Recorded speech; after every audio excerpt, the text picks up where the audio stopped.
পরিমলবাবু সারাদিন খাটাখাটনির পর হোটেলের ঘরে স্নান টান সেরে খেয়ে নিয়ে ফ্রেশ হয়ে বিছানায় নিজের শরীরটাকে এলিয়ে দিলেন। সমাজসেবক এবং রাজনৈতিক ব্যক্তিত্ব হিসেবে তার বিশেষ পরিচিতি।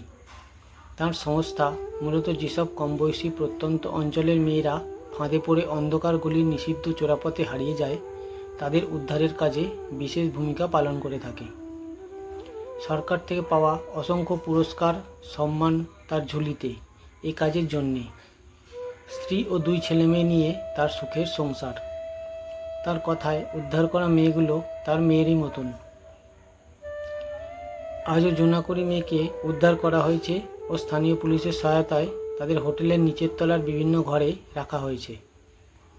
সিগারেটটা ধরিয়ে তিনি নিজের বিশেষ সাগরেদকে একটা জরুরি ফোন করলেন।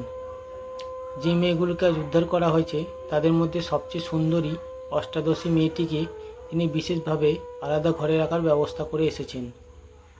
তাকে ফোন করে মেয়েটিকে ঘরে দিয়ে যাওয়ার হুকুম দিলেন, সেদিনের শয্যা সঙ্গিনী হিসেবে, নিজের বিকৃত কাম মেটাবেন বলে। সমাজ সংস্কারের শুভ কাজের আড়ালে এই ঘৃণ্য কাজ তিনি করেই থাকেন।